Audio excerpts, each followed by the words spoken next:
was born in Scotland. She was naturalized. Now, Donald... But I was born here. On the issue of citizenship, Donald... Big difference. On the issue of citizenship, Donald, I'm not going to use your mother's birth against you. Okay, good. Because it wouldn't work. You're an American, as is everybody else on this stage, and I would suggest we focus on who's best prepared to be commander-in-chief, because that's the most important question facing the country. All right, folks, welcome back. It's time for the Malzberg panel again. Brad Hirschfield, author of You Don't Have to Be Wrong for Me to Be Right and president of CLAL, and Roger Simon, co-founder of PJ Media and award-winning novelist. Gentlemen, welcome. Let me start with you, Roger. Who won last night and who didn't?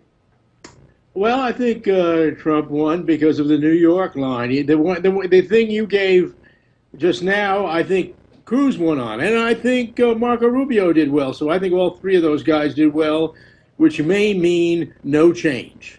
Yeah, I couldn't agree with you more on the fact that no change, and those are the three who stood out. Brad?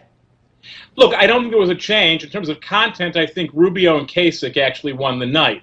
I think the exchange between Cruz and Donald is good entertainment. They are obviously the leaders. They are neck and neck. I happen to love what Cruz did at that moment. It was a kind of riff on Ronald Reagan when people were trying to make fun of his age. Right. And he said, I will not use my opponent's age against him. I thought that was pretty snappy and pretty smart. I actually don't think the whole New York values thing that Cruz is pushing is wise, though I do think it will play well in the short term in Iowa, which does like heartland, homeland kind of people, and there does seem to be a kind of suspicion of New Yorkers. So for what it's worth, it has some short-term value, but long-term, as a New Yorker, I think it's not the way to go. Yeah, well, again, you know, we had a debate on this after the debate last night on our special coverage here on Newsmax Television, and Roger, you brought up the New York thing. You know, I'm a New Yorker, and I don't have a problem with what Cruz said. I mean, we talk. How often do we trash Washington, D.C.?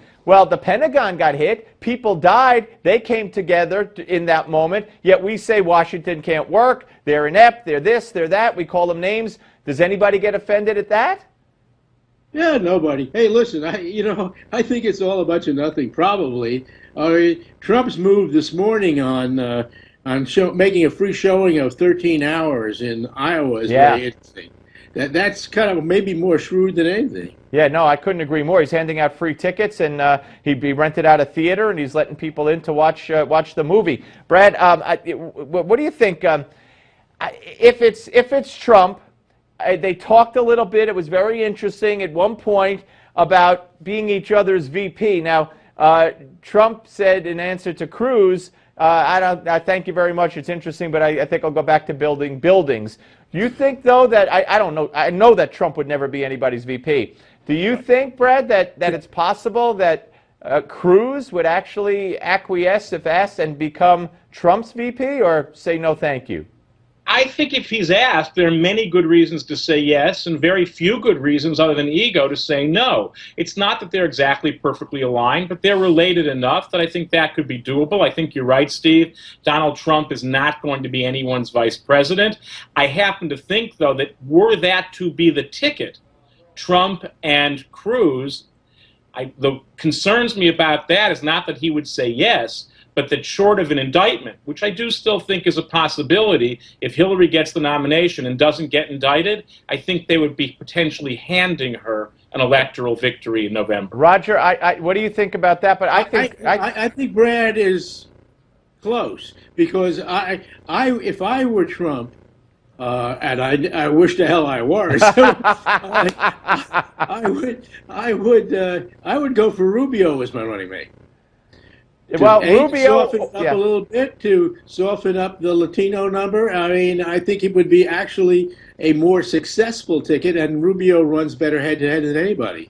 Yeah. So that's where I'd go if I were. How about a Suzanne? What do I know? I never built a building in my life. How about a Suzanne Martinez, governor of New Mexico, or even a Nikki Haley, now that they've kissed and made up, Trump and Haley, apparently. And that leads me to believe that eventually Trump, if he wants a Haley, if he wants a Martinez, maybe even if he wants a Rubio, will have to back off a little bit on deporting every illegal, just the way he backed off a little bit on, on not letting every Muslim in. He tempered it down a little bit. What do you think about that, Roger?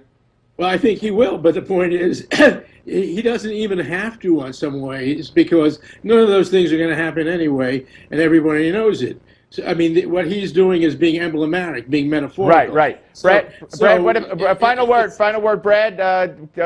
Suzanne Martinez, yes or no? Or I think Haley? it's a possibility. I think Nikki Haley is more possible. I don't think it's unusual. Candidates and primaries always run to the extremes. All right, guys, thank you Senate. very much. Appreciate it. Let us know who you think won the debate yesterday. Go to newsmaxpolls.com, newsmaxpolls.com.